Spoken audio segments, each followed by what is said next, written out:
Em um mundo ainda se recuperando das cicatrizes da Primeira Guerra Mundial, a Segunda Guerra Mundial irrompeu como um conflito ainda mais devastador.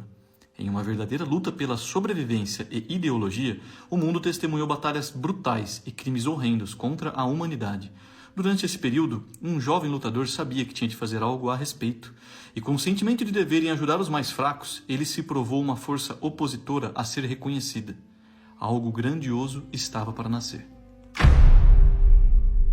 A Segunda Guerra Mundial se iniciou em 1939 e terminou somente em 1945.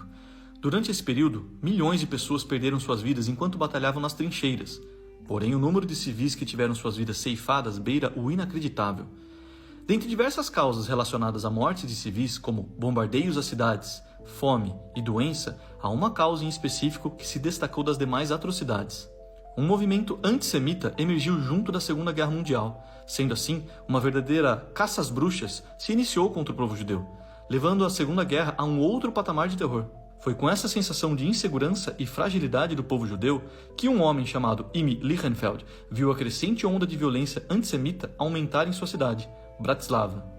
Imi, que tinha grande experiência em lutas como boxe, wrestling, judô e jiu-jitsu, ajudou a defender os habitantes de Bratislava contra as ameaças aos judeus, ensinando seus habitantes técnicas de defesa. Mas Imi percebeu que nenhuma dessas lutas preparavam adequadamente o indivíduo a enfrentar uma situação desta magnitude, entendendo o fato de que lutas de esporte e lutas de rua pouco têm em comum. Todos esses acontecimentos o preparou para algo que ainda estava por vir, e assim o Krav Maga entrou em sua fase embrionária.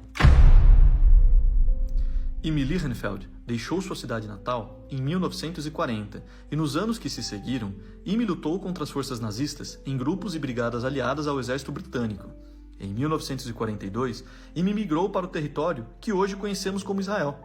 Nos anos que se seguiram, Imi integrou Haganah, um grupo paramilitar que, dentre muitos feitos, desempenhou um papel fundamental para a defesa dos judeus.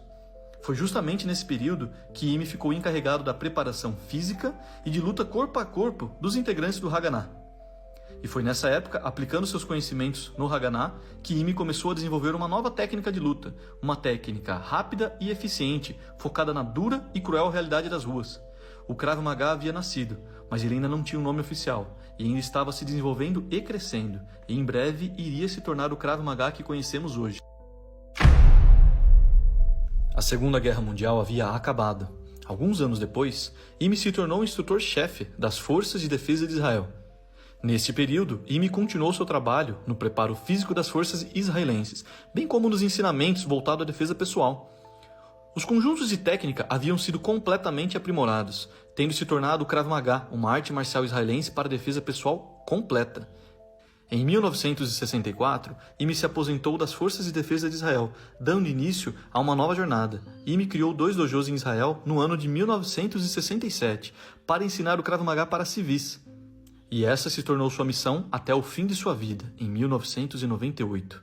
O Krav Maga é ensinado no mundo todo, sendo um estilo de luta que funciona tanto para militares quanto para civis, eficiente para homem, porém também para as mulheres, eficaz até mesmo contra agressores muito maiores e mais fortes, inclusive em situações extremas envolvendo facas ou armas de fogo.